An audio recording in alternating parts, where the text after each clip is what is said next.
dictionary somewhere? Can I have it, please?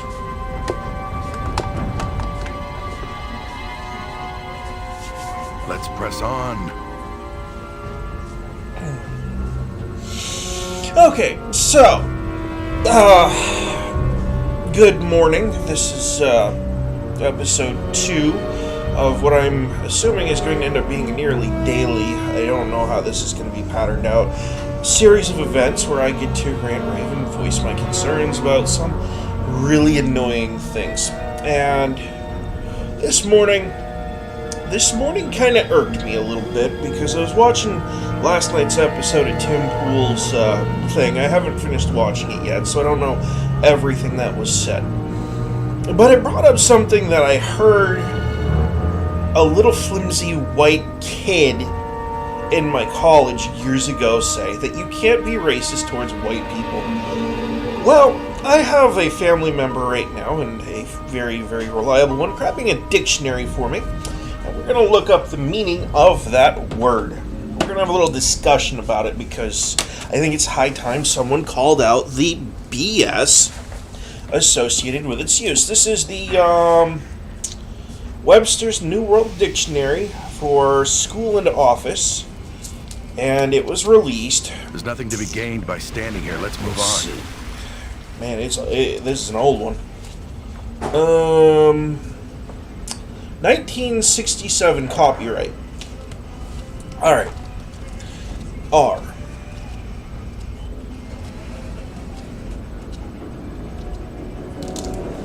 Ramble. Let's see. It should be in here. Race. Racial. Oh. Apparently this dictionary is so old it doesn't even have a listing for it.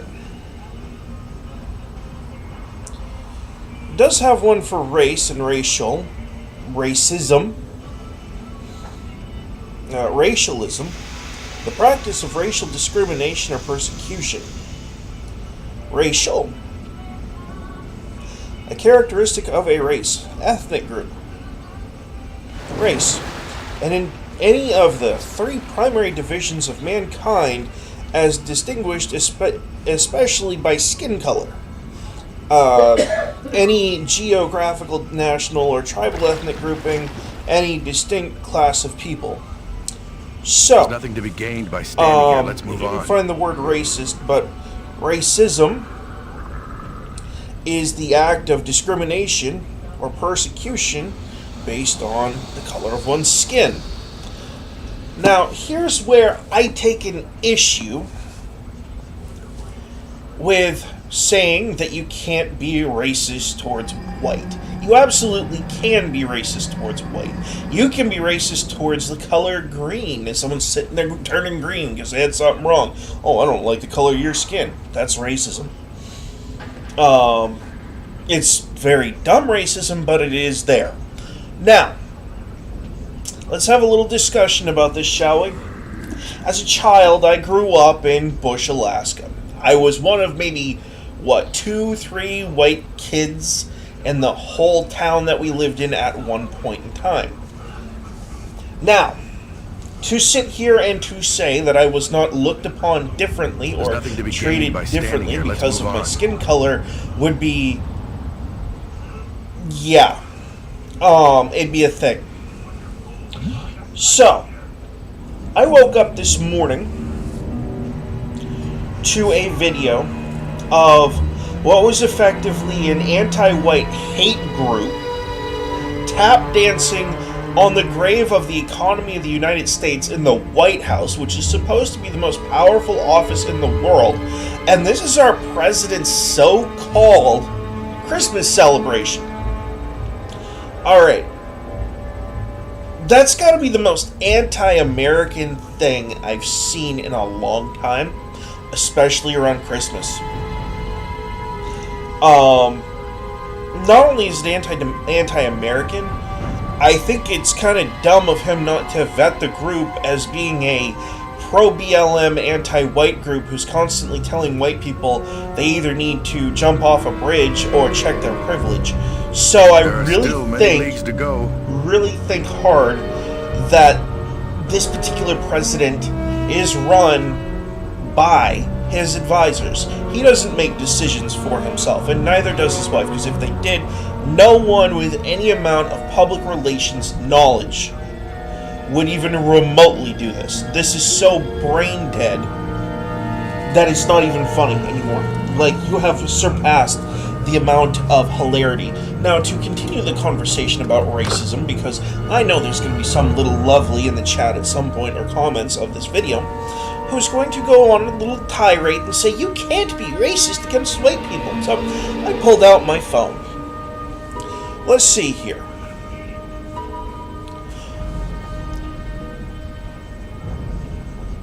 What is the dictionary? Yeah, of course, loading. Come on. According to Merriam-Webster, what is the dictionary definition of racism? here's the definition of racism: prejudice, discrimination, or antagonism by an individual, community, or institution Let's press against a on. person or people on the basis of their membership in a particular racial or ethnic group, typically one that is a minority or marginalized. Yeah, see, that last part there was never even in the dictionary. That is the definition from the Oxford Languages.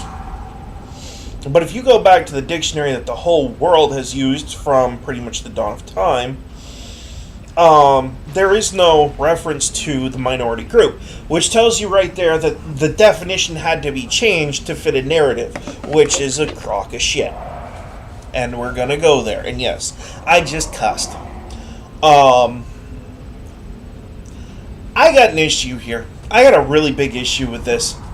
You're going to sit here and you're going to tell white people that they're evil or whatever else. Most of us, not going to lie, the reason we have this little thing floating around about the rumor of the silent majority is because 90% of white people that don't vote for a reason. They don't even get involved in politics. They don't even want to be on TV or the news. They want to live their lives. They want to go hunting, go to their grocery store, get their food, go home, and be left the heck alone. And that's true, I think, of a lot of the world's population. If we had no tyrants, if we had no terrorists, if we had no hate groups in general, 90% of this stuff would just not even matter at all. It would literally just be a handful of upstarts trying to cause an issue somewhere. And oh, by the way, most of your Antifa people are actually little flimsy white liberal kids with too much time on their hands who do desperately need to go to jail to be taught the world is not a nice place, and it will never be a nice place. So, yeah, I went there.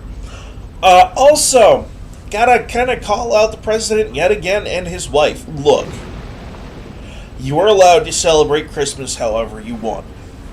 But just remember that in your office you have this little thing called public perception, public relations, and optics to consider. As far as that goes, dude, you were in the toilet when it comes to ratings already. Only like just over 30% or under 40% of people approve of what you're doing. That's a bad thing. Alright?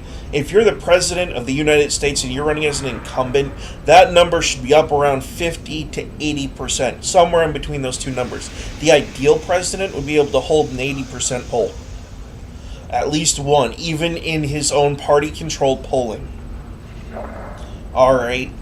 And yet you're going to sit here and tell us, oh, I'm not going to step down and let someone else from the Democrat Party do the thing.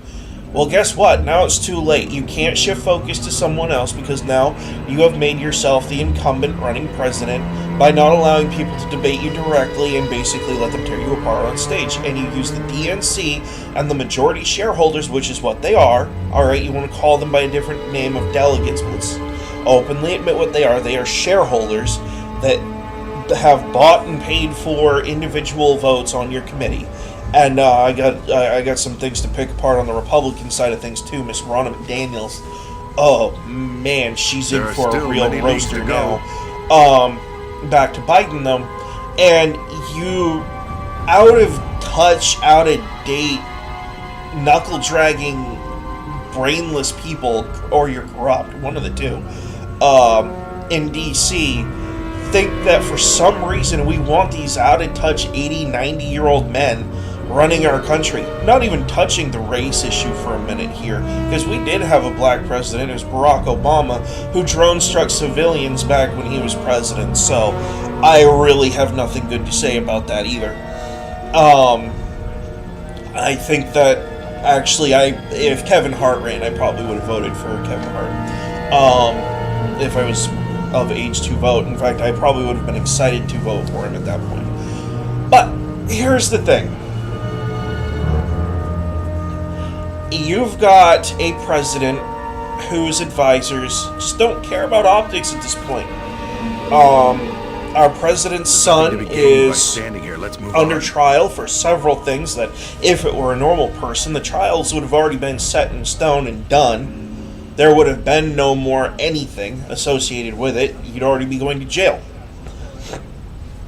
The fact that he violated the Foreign Agents Registry, whatever, alone, even being looked at for that is enough to have you thrown in jail in a courtroom as a normal civilian.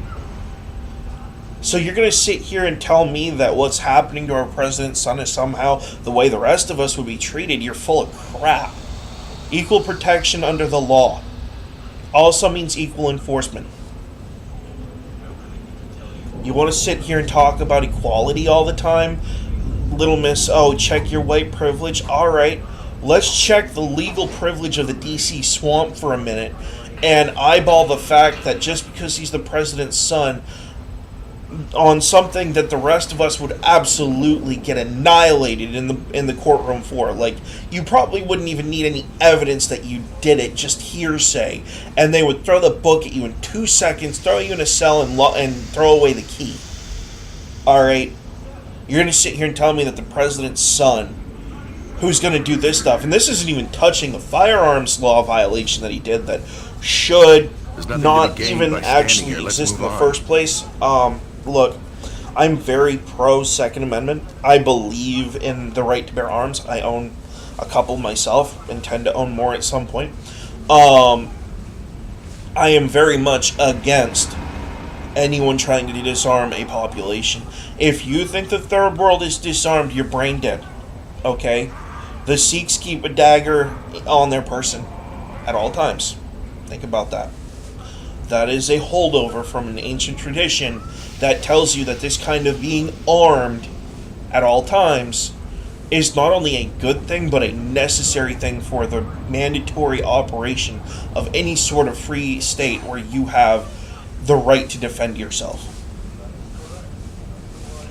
And yes, I'm aware that there's also a religious significance to those daggers too. But look at, don't even single them out either. Look at all the other cultures. You've got the Turkish. You've got most of Africa. Actually, a lot of Africa is very heavily armed. And some of those people are not exactly the good kind of people that most people on the left would want to be armed, and yet they are. In the first world, however, we seem to have this dichotomy or this idea that an unarmed civilian populace is somehow a good thing. I'm going to burst your bubble for a minute. Everyday Joe walks down the road. Everyday Joe gets mugged by a man with a gun who is obviously a career criminal. Everyday Joe has nothing to defend himself. Everyday Joe ends up dead. Alright. Here's another example. Everyday Joe is walking down the road. Everyday Joe sees a man who is about to mug him, sees the man reaching for his gun, but reaches for his first.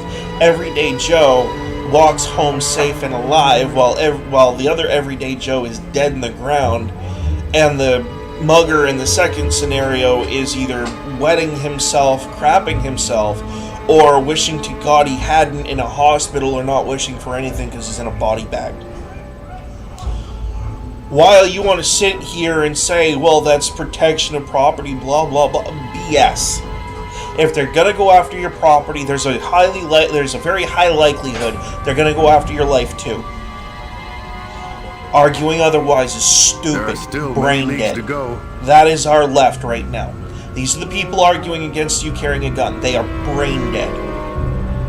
They are pushing a narrative because they're paid to push it. They don't believe an actual word of what they are saying. If they did, they'd tell their armed security to go home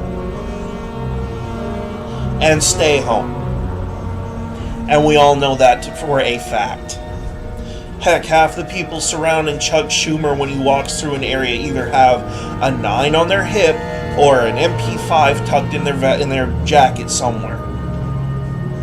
And they have a title. They're called the Secret Service or some other bodyguard service. I guarantee you he has it. Because every member of Congress, the Senate, every political leader in our institutions has it. The same thing that keeps you safe is the thing that we want for us, but we don't have the money to pay millions of dollars to security firms or the Secret Service to have private security in our homes at all times. And even if we did, I guarantee you if that was widespread, it would be abused in the same way that our elderly care facilities are abused. Think about that for a minute. Let's think about that for a very, very strong minute.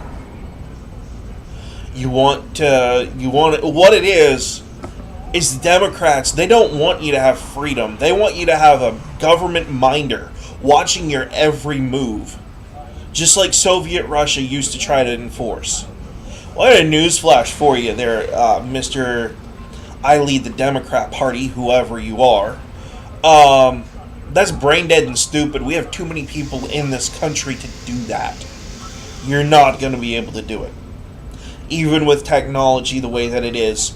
Technology has a limit. Alright? And when you have over 30 million, I forget the exact population in the U.S. I think it's 300 million. Or I could be wrong. Could be 30 million. Could be more. Whatever. That's beside the point. Once you get over about 1 million video streams on a server, generally speaking, things start to go bad. Once you have multiple servers, you still have that space constriction issue to consider, and unless you want to turn everyone's home into a private video server, which good luck with that, because then you have to consider public places as well, yeah, you're asking for trouble. Alright? Another thing. Love my brothers on the right. Love the conservative angles of a lot of things. Hate a lot of the other rhetoric on the right too, by the way. But I'm going to kind of call into question the whole NSA thing. And it's the enforcement angle. It's the actual use of this database of recorded who's a what's it material that was recorded since a random date in the 2000s that I don't remember. I would actually argue that it probably goes back further than that. They were probably tapping into phone companies as far back as the 80s, but that's beside the point. Let me kind of do a little math for you. You have a mass population of people and a small handful of a couple hundred agents, maybe a couple thousand. There's right? nothing to be gained by standing here. Let's move on. How many of those agents do you think are going to come tapping at your door? How many of them do you think are going to be sending this information to the FBI unless it was something of interest to law enforcement, like a particular threat? Odds are probably not. Yes, no, I will argue it violates the Constitution on the privacy angle. I agree completely. What I do on my computer, what I do on my phone should be between me, my computer, my phone, and the internet. But I gotta kind of fire back on that just a little bit. Alright? When you put something on the internet and you click that public tag on Facebook or YouTube, or in the case of this YouTube video, for example, this live stream, the world can see it. The world can see my shitty hot takes before I've had a cup of coffee. I just cussed again. That, I think we'll attribute that to the coffee. This is definitely not what I would call a family-friendly thing. Already, because I cussed twice. Anyway. Look. As crappy as this is going to sound, coming from a conservative who's pro-gun, will thump you with the Bible the second you bring it up, wears his cross almost daily, except for when he goes to bed, because I don't like feeling like I'm being choked while asleep. Nor any other time of day for that matter. And just kind of go down the list of usual white conservative blah blah blah. And that's another thing that we'll get into in a minute. But at the end of the day, it falls down to actual enforcement. They're going to prioritize the real threats. The real threats are not soccer moms. They're not PTA members. The real threats are the people with a half a ton of fertilizer in their garage and gasoline to match. Those are your threats. Not you, not me, not the poor sucker who's got to sweep and mop this floor, which is gonna be me. Let's press on. It's just mind-numbing sometimes. Like, yes, it's a violation of the Constitution, 100% agree, and it does need to be dealt with. And they are targeting normal people now, like PTA groups who have done nothing wrong other than speak out at parent-teacher meetings at their, with their school board, just to be shouted down or shut down by the PTA because they don't like being called out on their BS. Look, parents as a whole have the right and responsibility to teach their children the following: religious ideology, political ideology, alright? Proper self-discipline, responsibility. You at a school, you're supposed to be teaching them exactly and nothing more than this. And there are things that I would argue that you should be teaching them that you're not. Math, proper science. That's your proper sciences, your real biology, your real researched physiology, physical sciences, chemistry, again with the biology, advanced courses in these things. These are things that you are supposed to be teaching them. English, true American history, and I don't mean the stuff that's shoved down our throat by the left because it's a bunch of revisionist garbage, because it is.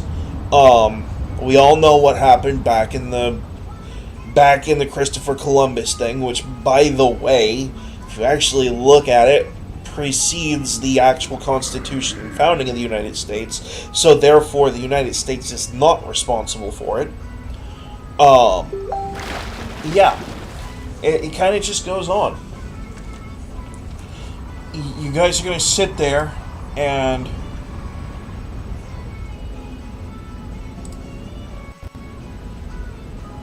try, let's press on, to force these false narratives on our kids. That's not acceptable, not tolerable, and will not be accepted anywhere anyway. You're going to get shot down, you're going to get shut down, and it's going to go so far as to us going so far as to vote against you in elections and get people in office who are going to limit what you can and can't do when it comes to our kids. And if it results in the dissolution to the Federal Board of Education, thank God. Biggest mistake this country ever made was making it. Alright? And I have a reason for saying that, and it goes back to teaching the history and the social acceptability of an area to your kids. Here's the thing. I said earlier that I lived in Bush, Alaska. Alright? Well, I lived up there long enough to learn a few things about the way that they do things, and I agree wholeheartedly with the way that they taught us. There's nothing to be gained Here's by the thing. standing here. Let's move on. The social acceptedness in Bethel, Alaska is not going to be the same acceptedness in Little Rock, Arkansas, or Houston, Texas. In fact, none of these areas, they're going to have some basic legal things that they have in common, but I'm talking about normal social practices. Alright? In Alaska, in Bush, Alaska, for the natives, it was a normal thing to sew leather. It was a normal thing to collect and forage blueberries, salmon berries. If you don't know what it is, look it up. They're actually pretty tasty.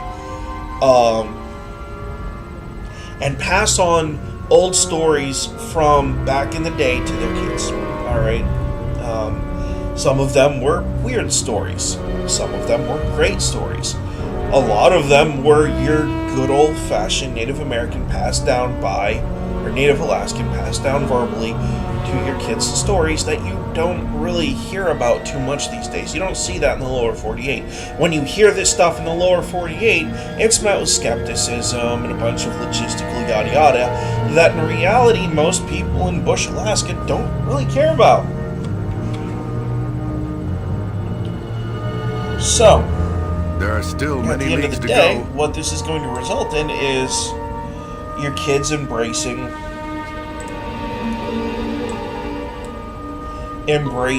your values. Something that doesn't happen here in the U.S. And what we Alaskan residing individuals used to call the lower 48. And it was not an endearing term, by the way. And, oh, by the way, if you think Native Alaskans hate just white people, if you're not a Native Alaskan, they probably don't have too high of an opinion on you. And there's a reason for it. It's not just founded in skin color. White man brought alcohol.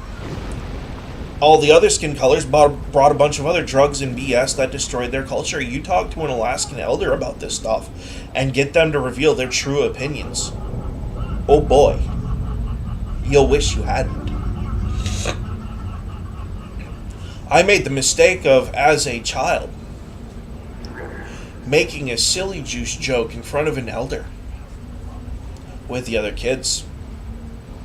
My dad heard about it. And I got a cultural history lesson from my own dad and from There's that nothing to elder be gained that by I was standing forced to here. sit Let's through. move on. Here's the thing. Alcoholism is a problem in this country. It is. It is. It's more of a problem in Bush, Alaska because of several genetic issues regarding alcohol. They have low tolerance for it. And a lot of the village elders who see their kids and their grandkids suffering from this addictive thing, they know that it was brought in by the white people. And they're not happy about it. Alright? And that's a different form of racism, I think, than saying I don't like your skin color because it's your skin color.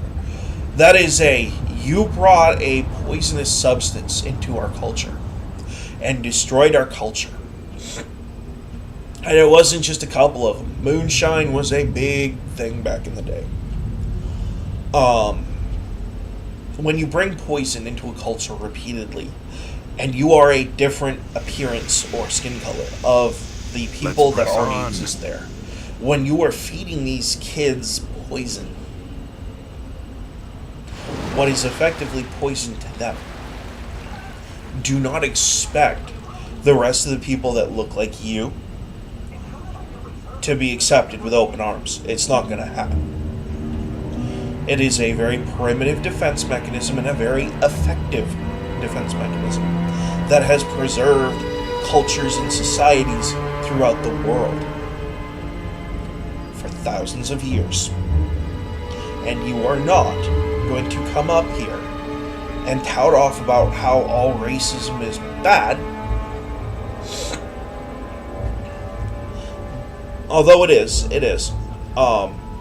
without undermining the fact that for thousands of years, every skin color on the planet has had something done wrong against them by another skin color, and in some cases, even their own skin color. There is a subtle reality that people need to realize about racism. And Morgan Freeman There had are it still right. many leagues to go. The best way for it to disappear is to stop talking about it. Stop bringing it up on these news conferences. It's just like the whole mass incident, mass pew incident people that really don't need to be doing what they're doing. In fact, if we actually had a legitimate threat that we could point them at, these mentally messed up people at, that they could, do their thing, we probably wouldn't be having this issue. But this is a first world problem that we created ourselves by demoralizing and becoming an amoral society that doesn't value human life the way that it used to, as well as not teaching our kids proper gun handling, proper gun safety, and proper gun ethics.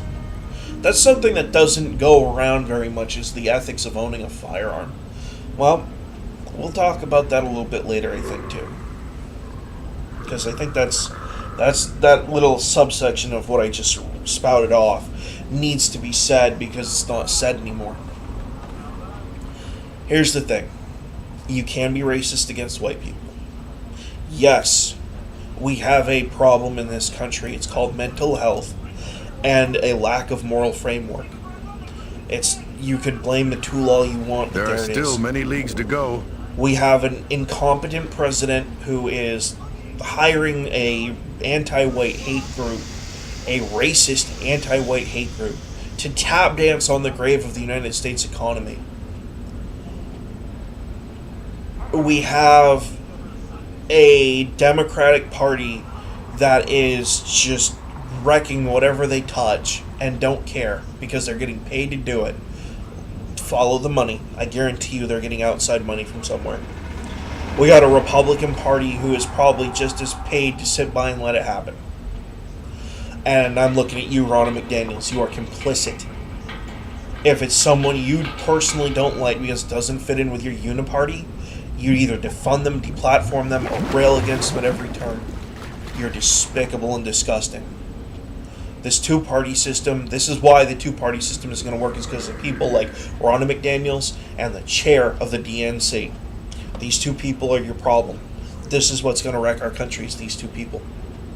You get rid of them, you open back up the parties that we used to have back in the 80s, the 60s, and the 70s. The political parties that used to actually debate things. Alright? Rather than just throw money at it and say, I'm not going to debate you, here's $1 million. No. That needs to stop. That absolutely needs to stop. We need to have presidential debates. Okay? We need to have senatorial debates, congressional debates, individual debates amongst our people. We need to be talking about the everyday stuff, though, too. And that's another thing that annoys me, is that, I understand international politics affect us at home. I'm not going to argue that. There are ways to get around that, but we're not going to go there.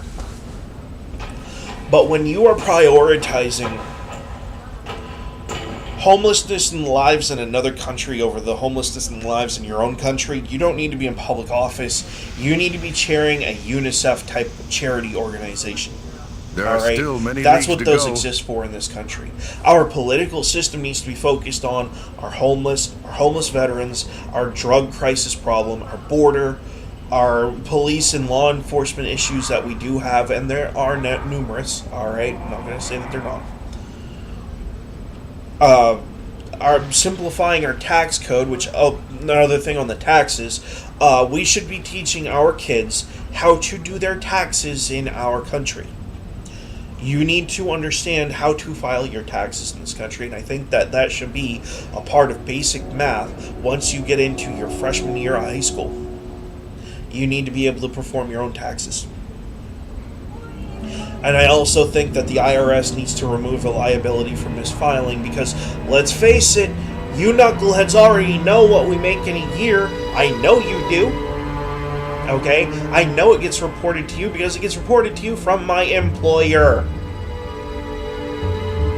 Also, you know this anyway because it comes out of my paycheck every week by my employer, and then gets reported to you by said employer. So if I mess up on subtracting or adding a number somewhere, randomly, you should be able to call me up or send me a letter or an email and say, hey, you messed up on your taxes, please do them again. Not, oh, you messed up your taxes, you're going to jail for a year or more. Excuse me? Are you intellectually dishonest, or are you just corrupt? Or are you, brain dead? Like, I'm pretty sure most of you are. And I'm not talking about your foot level agent here. Your foot level FBI, IRS, ATF guys, 90% of the time, they're there to do their job. They don't make decisions on the administrative level. I'm not really holding them accountable. Although, when you enforce a crappy decision by leadership that you know you shouldn't because it's not constitutional or it's unethical, you are at fault. That is something that people need to remember. Is the I'm just following orders thing only goes so far. There are still many leagues to go. No, I don't think that this is right. I think that a lot of this stuff needs to be undone. I absolutely agree that Melania Trump's White House during Christmas looked way better than what Jill Biden had. Jill, not Joe. I'm sure Joe had some input too. I mean, Jesus, it looked like something that coked out nut job would do.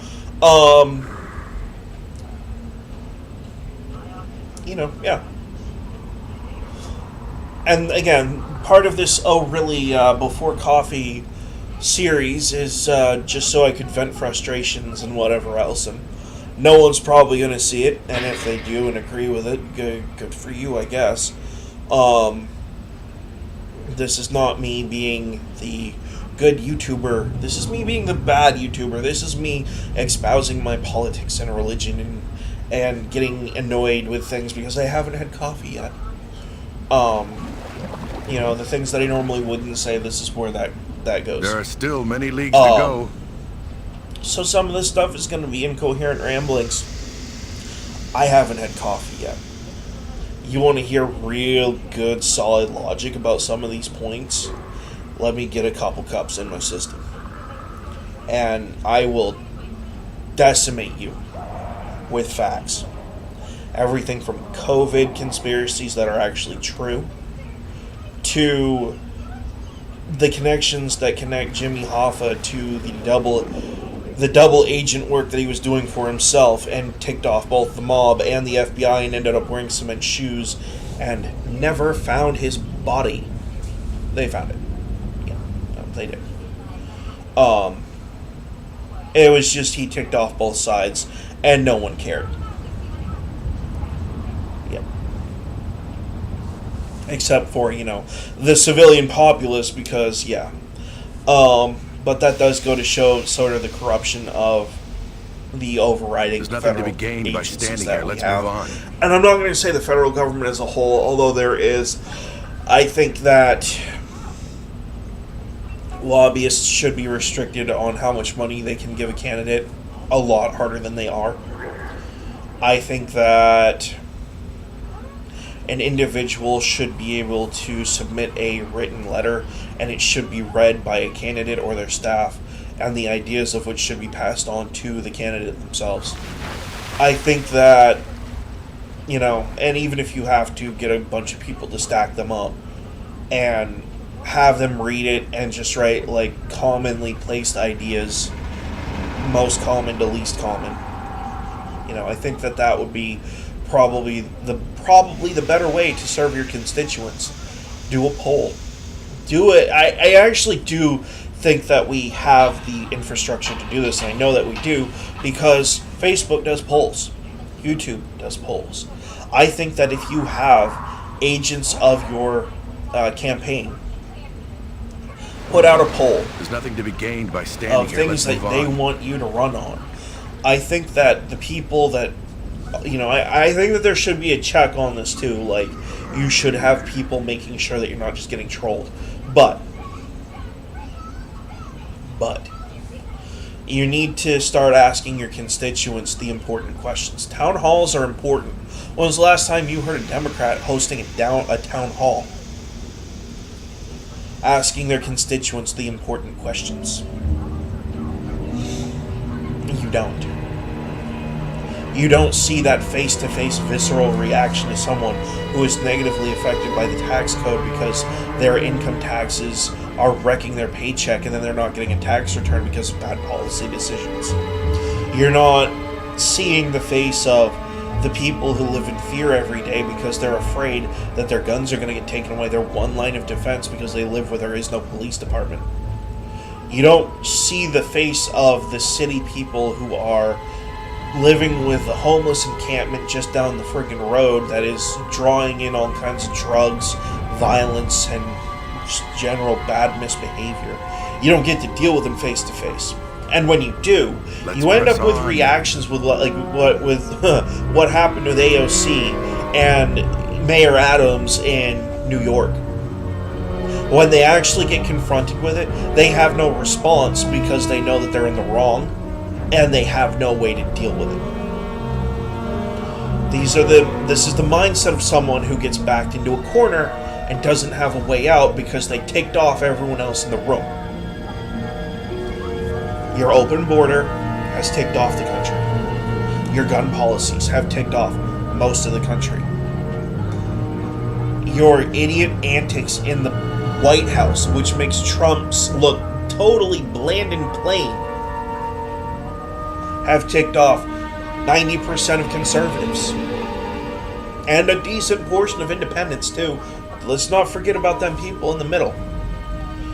Because those are going to be your deciding votes on what happens where. Are the middle folks, the independents, who typically tend to lean left, bodily choice, until it came to COVID.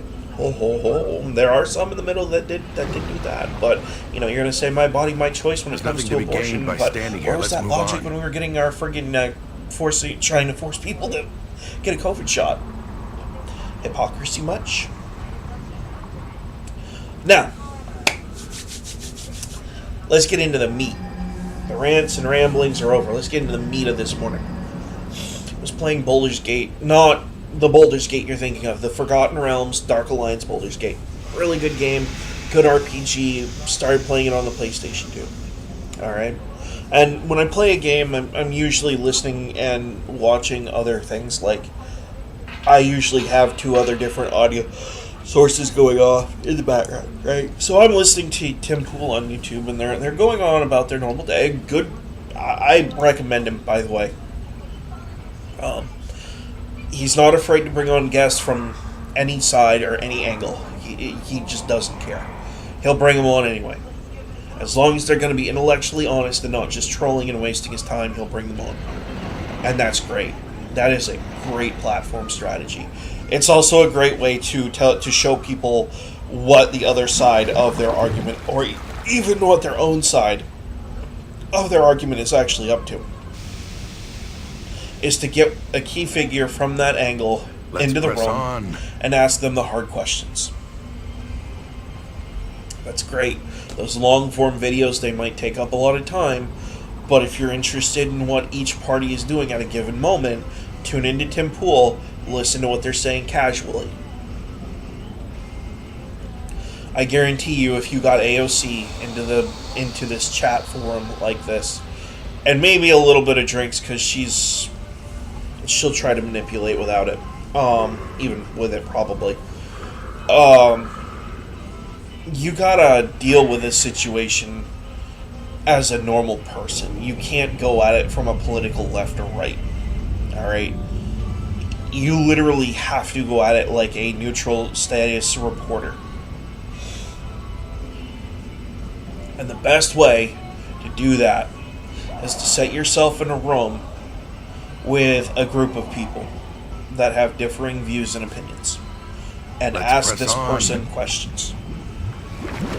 I think it's a great format. I think it works great, and I love watching it. I like it when someone gets cornered because they're being intellectually dishonest. I like it when someone has a good intellectual point and is being honest about it. And don't get me wrong, there are intellectual points from all angles that can be correct. You don't have to be a good person and to have a good point. I could be the next Zimbabwe masked bandit, pull the name out of my butt, who is a war criminal, and pick a thing. I don't I don't know what bad, horrible things are possible in that situation. Pick a thing. Alright? But I could have about 2 or 3 good points and enough charisma to have people back me up and still be a total dirtbag. There's nothing to be gained by standing here. That's the problem with normal people. That's the problem with people as a whole. It's not about whether they're right or wrong or being logically or intellectually honest. It's about the amount of charisma that they have. A lot of people like to sit there and say, oh, well, that's not true. That's not true. Dude, Adolf Hitler existed. Mao existed. These are, Genghis Khan existed. These are not fictions. These are historical facts. These are things that exist, not in a bubble, but in the world as a whole. Yeah, I guess that is kind of a bubble if you consider the ozone layer. But these are not some fantasy mindset things. These exist for a reason. And when you forget your history, you're going to repeat it. And, to those who want to sit there and say, well, history is bad because of slavery and because of white people settling the Native American territories. Alright, let's have that conversation then. Are there slaves here in the U.S.? Some people would argue yes, because of the way our wages are set up and because the devaluing, and it's not so much the way the wages are set up. It actually plays more from the devaluing of the American dollar, courtesy of our political system and our Federal Reserve and Treasury Department just leaning on that print button every time something shows up. Oh, there's a fruitcake on the doorstep. Oh, let's print another $1 trillion bills.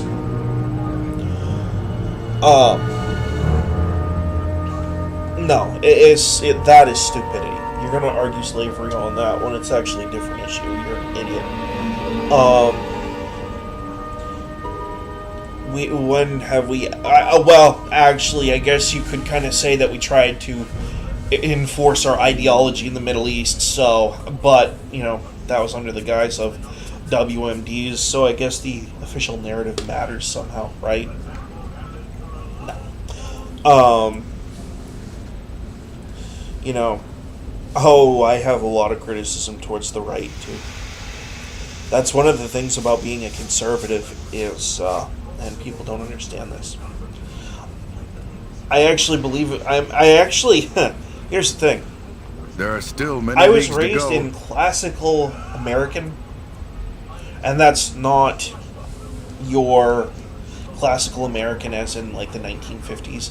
I mean as in your early 1800s, mid 1800s. I was raised studying that culture because it's all that I really had out in Bush, Alaska. That and a bunch of King Arthur stuff. So which one am I going to study? Obviously, I'm going to study the one that relates to where I live. But I did learn some things from studying some of the Knights of the Round Table mythologies and whatnot. Anyway, here's the thing. A lot of people are just now... Mark Smith, actually, good example.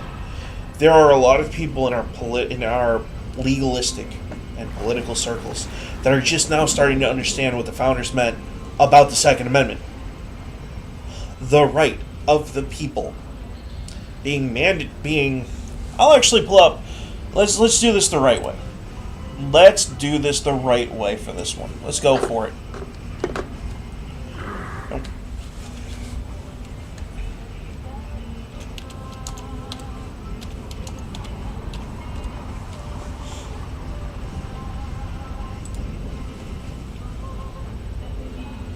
Okay. There's nothing to be gained by standing here. Let's move on. Bunch of BS facts that aren't even really facts. Well, let's go here. A well-regulated militia being necessary to the security of the Free State, full stop. Alright? Let's stop right there for a minute and talk about that point to that comma. Alright? These are three separate ideas. Your well-regulated militia being necessary to the security of the Free State, the right to the people to keep and bear arms. Now, in modern language, The being necessary to the security of the Free State would be in bracket or parentheses. Alright? Back in the day, they didn't use brackets and parentheses, they used commas. So this right here, this before this comma, is actually one solid thought. There are actually three thoughts in the Second Amendment. Alright? You have the identifier for the militia and the security of the Free State. And then you have the right of the people to keep and bear arms.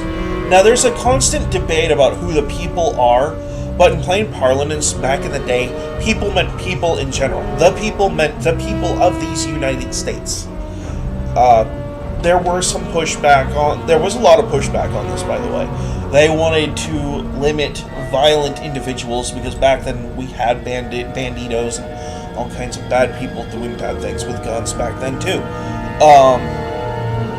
But there was the argument had that the everyday plain civilian who's not going to violate the law, who is not going to break the rules of civil society, is not going to be a problem. And they weren't. Largely, they were not a problem. And yes, you did have some things that were at issue. Well, you know, it was passed this way, it was written this way for a reason. Now, here's what this actually means. A well-regulated militia being necessary to the security of the Free State.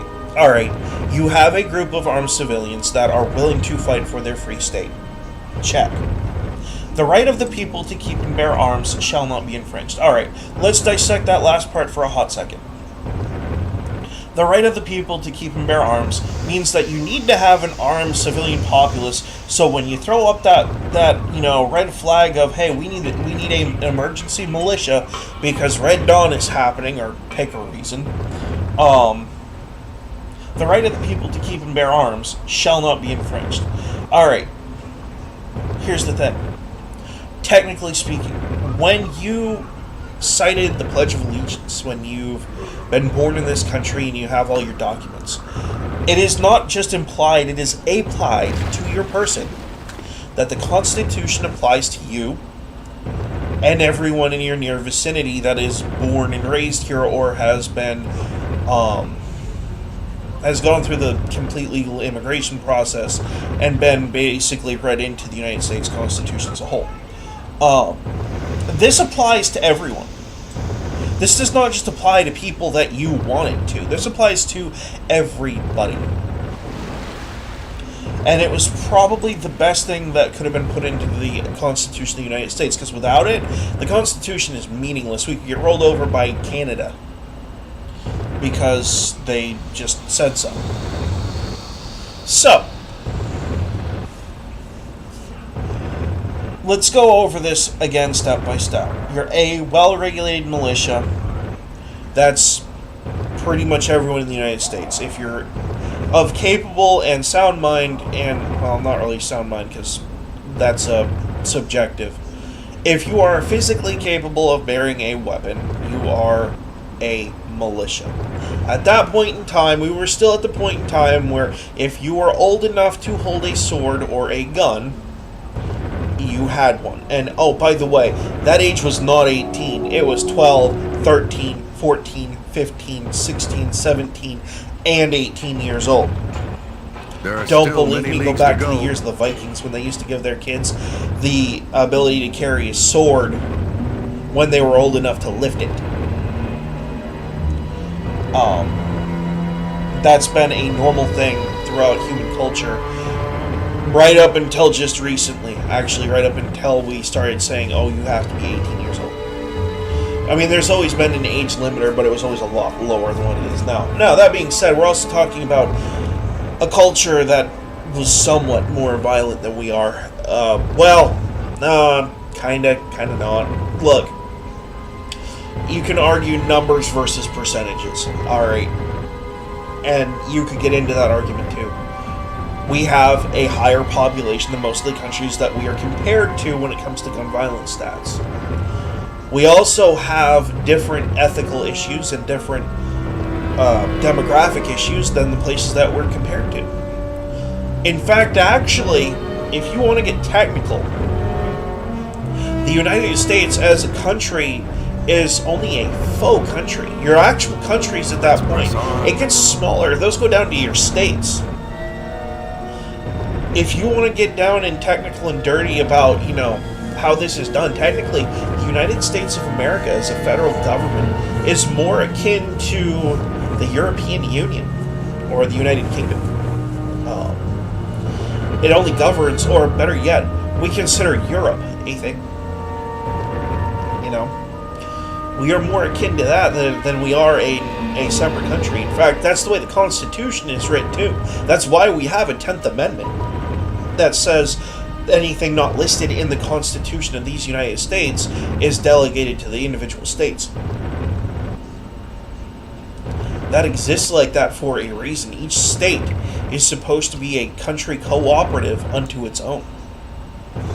So when you go to New York, your laws are supposed to be enable you to safely travel from New York to Vermont to Pennsylvania without issue. Let's press on. You're supposed to be able to travel in between these states.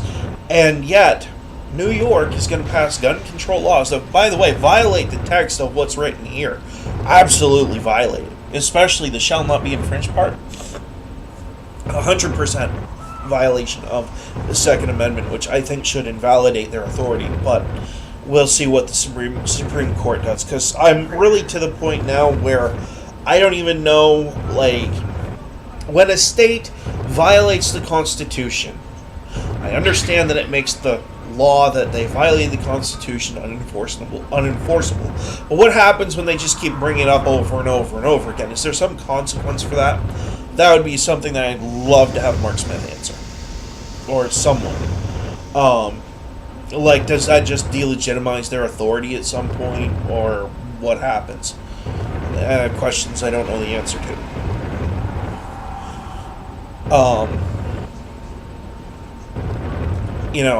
But I should, as a person who owns an AR-15, be able to travel from my state of Maine down to the state of Arkansas without issue of any kind from any person.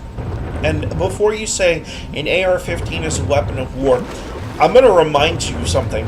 When was the last time you heard the words AR-15 uttered by any military presence on the planet? Ukraine? And it was just recently? Because they were, desperate for something to use to the point that they were using .22 caliber single-shot rifles? Alright, yeah, no. Your argument is not even legitimate at that point. An AR-15 is a gas-operated, single-shot, semi-automatic, meaning that it rechambers itself, weapon. And that's the part that the left doesn't like, is the fact that it's a weapon in the hands of the people. Well, let's go there for a minute. A car. Household chemicals. Firecrackers. Knives. Baseball bats. Boots. Shoes. Fists. My forehead. A chair. A table. A ladder. You know what all these things have in common? They can easily be used as weapons too. And if I take the firing mechanism out of my AR-15, it becomes an oversized paperweight. So, you know what? That's a good conversation to have too. Take the bolt carrier group out of an AR-15. Do not put a new one in and try to fire it. See what happens. See how far you get. What's that? It doesn't go anywhere because you disassembled part of the rifle? Well, gee, I wonder why. What's that? There are prisoners in prison sharpening their toothbrushes to shank each other on a daily basis? Gee, I wonder why. This is just idiot rhetoric and idiot logic from the left saying, oh, well, guns are bad because they kill people. Dude, guns don't kill people, people kill people. All the time. And that's another thing, too. We want to sit here in our first world and act like if we were in a different set of circumstances, we wouldn't act the same way as the people that are currently in those circumstances, which is a falsehood. It is a lie. that survival mechanism kicks in. It does not matter what you believe, what you think should happen. It matters as to, am I still breathing? Can I stay alive? Those are the only two thoughts that enter your head. And then it goes from there to food, shelter, clean water. Safe water, anyway. Clean is kind of debatable, but safe water. Alright. Then from there, you can go on to your other third world issues. Alright, self-defense, etc., etc. Alright. The problem that we have right now is that we have a left and a right that are going to sit here and argue about a constitutional right, constitutionally protected right. That's the other thing, too. It's actually written in the Constitution that these rights are given by God. And most of the people who wrote this Constitution when it was written, and ever since it was written, believe that to the point that it was enforced as such for over 200 years as the one of the founding documents of this country. So you're not going to sit there and devalue the founding of this country and not get backlash. It's just not going to happen. That, my friend, is enemy action. Alright. And that's another thing, too. Like, freedom of speech exists. That's true. That's true. Freedom of expression, and I'm using them right now. They do have limits. You can't go out in public, and you never have been able to go out in public and issue public threats. You have never been able to go out in public and issue threats of any kind. Well, here's the thing. Saying that you don't like America is fine. When you say you're going to do something about it, that's where we start having a problem. These people are a threat to the everyday constitutionally believing United States citizen. And by the way, there are more of us that know the Constitution than you think. Okay? In fact, I'd argue that 75% of the United States population knows the United States Constitution. They just don't choose to exercise it out of simple complacency.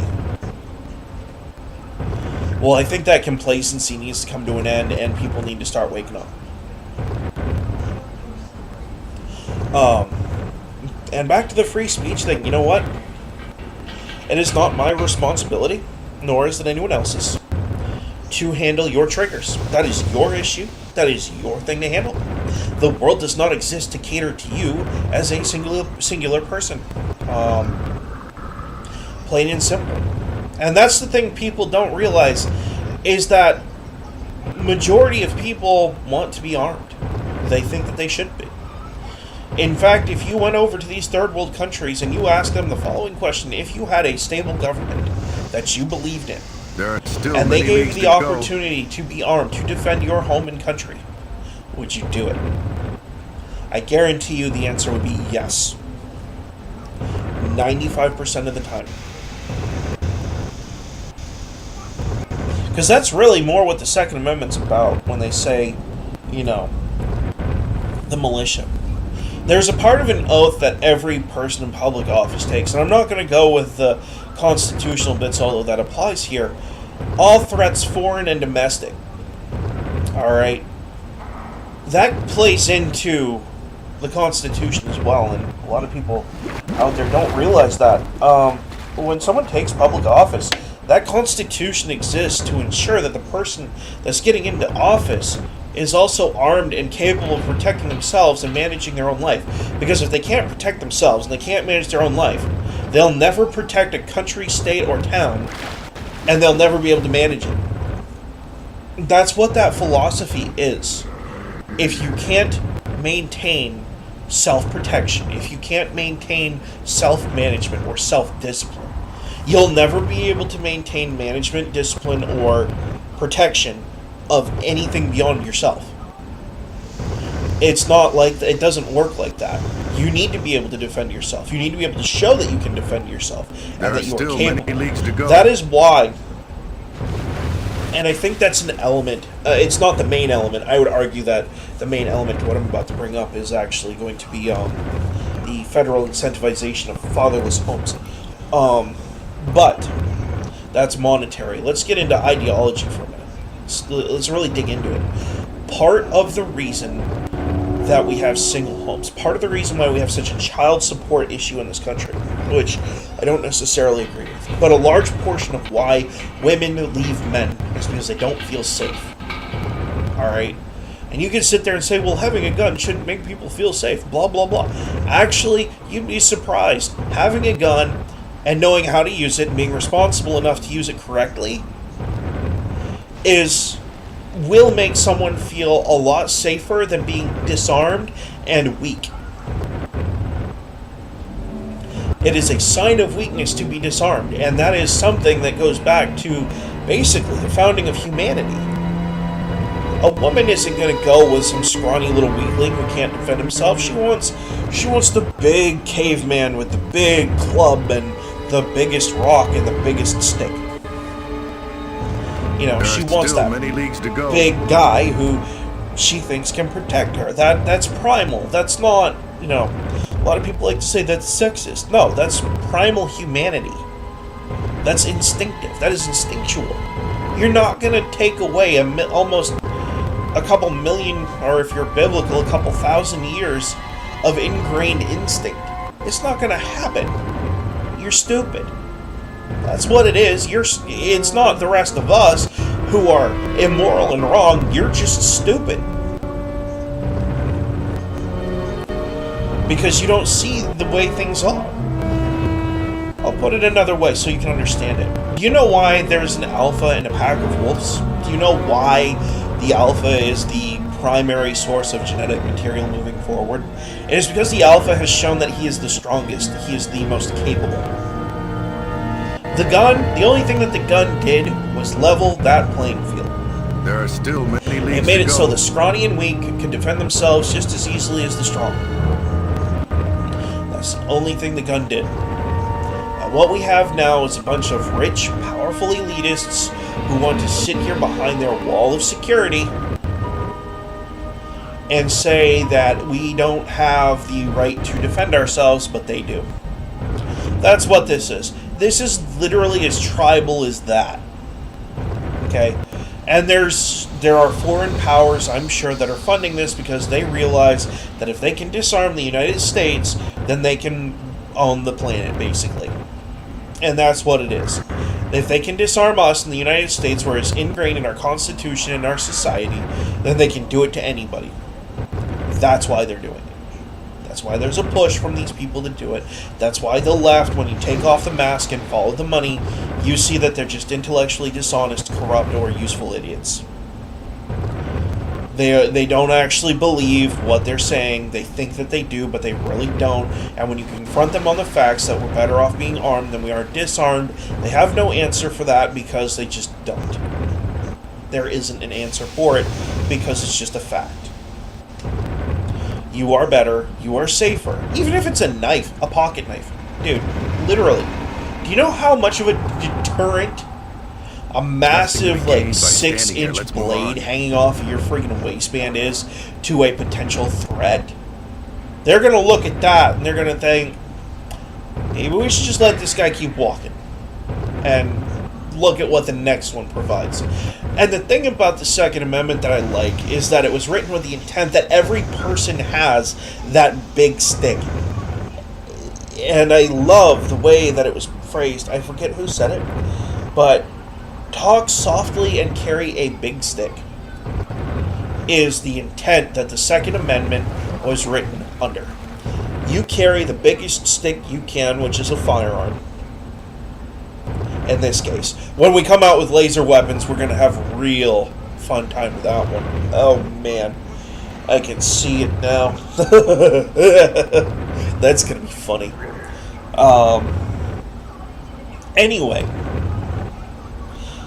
and speak softly. You know, that's one thing that I really like about the Warrior Poet Society too. John over there. I forget his last name. I'm a terrible person. I can't remember last names to save my life. I barely remember mine half of the time. Anyway, you know, the being armed part, you can get into guns. Absolutely. Personal anecdote here. My dad was a gun nut. Probably still is. spent more time and money acquiring guns than spending time with his kids. I guarantee it. And here's the thing. Nothing wrong with that. I mean, actually, there's a lot wrong with that. That's an addictive personality trait. But there is so much variety and collectorship in guns that it's staggering what you can do. Like, we have antique firearms collectors in this world who go right back to the original creation of the firearm.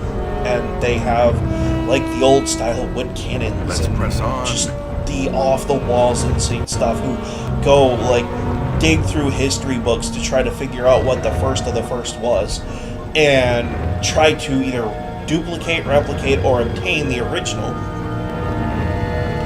And some of them are willing to pay just about anything to do it. If I had an original cannon, one of the first cannons ever made, and I ran across a gun nut who was a historical gun nut, and they had a lot of money, I could probably ask them whatever I wanted to for it, and they'd dish it out without having a second hesitation. There are people out there like that. And it's the same way with gamblers too. Like, they'll go into a casino and drop thousands of dollars just because they can. And I really think that we need to, this country needs to have a discussion about morals. But, you know, it's a thing. It is a thing. And before you get on to the thing about repeating firearms, humanity has always been looking for a way to fire a projectile at a faster rate of fire since it started. It's always been a thing. How do we get this cannon to fire faster? Can we get this cannon to fire faster? We can't get this cannon to fire faster. Alright, what's the answer to that? More cannons. You know, it's... You can argue all that you want about rate of fire. But the fact is that when laser weapons become a thing, and I mean real laser weapons, rate of fire goes out the window. Lethality becomes a more constant and subtle thing. And you're not going to be able to deal with it because these weapons, this next generation of laser-based weaponry, is not going to be enforceable in any way, shape, or form because it's probably going to be able to be made in just about every household when it comes out. Never mind purchasing it, you'll probably be able to download the blueprint for it off the internet, which you can't enforce. You cannot really enforce things on the internet the way that you think that you can. You really can't. You can order people to take things down all that you want, but the reality is people can just make their own website. Alright, and there's a lot more freedom on the internet than people give it credit for. And then you have stuff like federating servers and whatnot to where it's just passed along unlimitedly amongst a torrent or a, you know, peer-to-peer service, and then you just can't shut it down. It's there. You have to deal with it, you know, because you can't hunt down the billion blades of grass and try to find the one fake one that looks identical and feels identical to the rest. You're just not going to be able to do it. Now, once that stuff becomes a thing, all these arguments about guns become irrelevant. Guns themselves will probably become a relic of the past. And then you're going to open up a whole other slew of issues because good luck, and I mean this, good luck, with a laser platform that does not have ballistics tool markings, gunpowder ratios, rifle markings on projectiles, or even anything of the sort. Good luck trying to prosecute people when those weapons become a thing. Because unless you have people that see it happen, or it gets recorded on a video somewhere, you're not going to be able to find who did it. You're going to have a whole other slew of issue of who killed who, and it's going to delegitimize a lot of the legal system out there. And that, I think, is why a lot of people hesitate to make these weapons platforms. They are hesitant to actually make the technology to make an actual untraceable laser cannon, because the second you do, everyone's going to want one. Everyone that wants one's going to have one, and then the criminals are going to get them too, and then you're going to wonder who's killing who, and you're not going to know. You're just flat out not going to know. There are still many leagues to go. The only thing you're going to have to lean on is the self-defense excuse. I was defending myself. And that's all you're going to have. And actually, at that point, I would argue probably, legally speaking, are going to be just as able to say, I don't know, just standing next to me, his head exploded. I don't know what happened. They're just not going to have a way to trace it. Anyway, yeah. These morons on the left are so short-sighted, it's not even funny. They're going to doom this country, they're going to crash the economy, they're going to destroy our rights just because they think that they can, without realizing that that pendulum swings both ways, and when they do too much of the wrong thing, the rest of the country's going to swing back, and it's going to kick them right square in the butt on election cycles. And, oh, on the note of election fraud, actually, on elections. A lot of people like to say undermining the integrity of the elections is the problem. As part of the problem. The problem is the result of doing that. When enough people out there get mad that their voice isn't heard as a country, that's when you have stuff like civil uprisings. Alright, that's when you have peaceful protests and people walking into their politician's office and saying, you lied. You cheated. Pick a list. Like, there's a list of things you could say. Pick one. Alright. That's when you have a line of people like that going to these people and forcibly dethroning them. And it will happen. It'll happen. Absolutely. These federally elected individuals need to realize that their office is brought to them by the people that they serve, not the other way around. When you stop serving the people that get you elected, you start losing votes. You lose your job. That system exists that way for a reason. And when people start feeling like that cycle is being violated in some way, shape, or form, that's when you get forcibly removed by either the legal system or the civilian non-legal system. And we're not going to get into that one because that's a disturbing fact. And it exists in this country for a reason. And that's another thing too. You violated your oath of office. You violated the Constitution. You have made yourself a domestic threat by doing this. Therefore, under the letter of the Constitution, they have the right to remove you. And you can argue that to the Supreme Court, and the Supreme Court will say yes, according to the founding, that is exactly how that was written. You can get ousted by the public physically and not be able to do anything about it. You would have to appeal to a court system and have them confirm or deny your view in order to get the public to go along with it. That exists for a reason. It is a check against corruption. It is a check against authoritarianism. It's also a problem because, mob rule can happen to anyone, and once your population gets up to a certain point, 10% of people becomes like 10 million people, and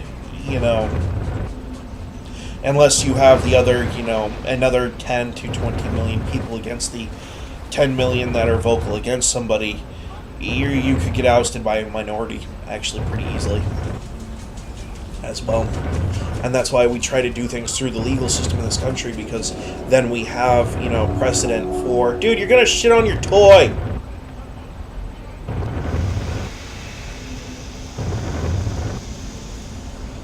My dog. Ladies and gentlemen. Who was supposed to be put outside and didn't get put outside.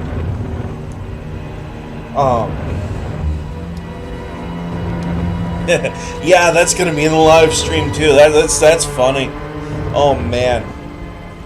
I gotta clean that up here in a bit. Alright.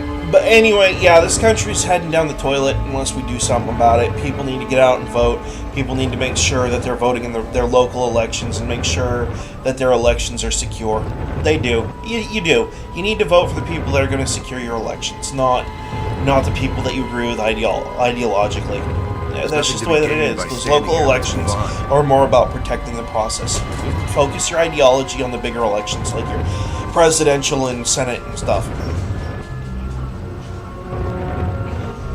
I would rather vote for someone who has a different ideology than me, but it has a guaranteed track record of not violating election integrity. And that's a fact. You know, just because I don't agree with someone on one point doesn't mean that they can't be good at something. But I think that's probably enough ranting and raving for a while, and this has probably gone on for quite some time too, so I think we're gonna probably call it quits. Need to check the content for a minute and actually get the actual number here.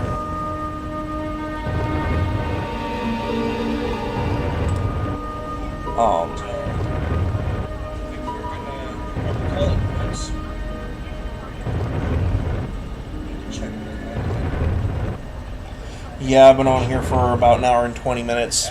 Yeah, we're gonna call it. Again, this is just hot takes before morning coffee thoughts. Leave a comment, subscribe, like if you like it. If not, that's cool too. There's nothing to be gained by standing here. Let's move on. You know, this is not a very focused thing. This is very omnidirectional, a very ranty, raving video series. It's before I've had coffee, breakfast, before I woke up. Heck, my dog just pooped on the floor because I forgot to let him out this morning. You know, that's how early this stuff is done. We're talking like 4 o'clock, 5 o'clock, 6 o'clock in the morning. Not exactly the most coherent time to be posting YouTube videos, but I also feel that it's where the most genuine opinions are going to come from, because you're not going to have the censorship of me hyped up on caffeine and understanding where, when, and how I should be talking. Now, I'm going to note that there is going to be some censorship. I'm not going to, legalistically, I'm not going to do anything that bad, but I think that these are things that people think about before they have coffee, and, you know, good thought experiments, good way to make people think outside of the box instead of try to be confined to their ideology. Probably going to do another one tomorrow. We'll see. Let's press But on. anyway, hope everyone has a marvelous day. Sorry this was kind of a black pill video and kind of a ranty one at that, but it is what it is. You like it, you don't like it, it's cool. Peace.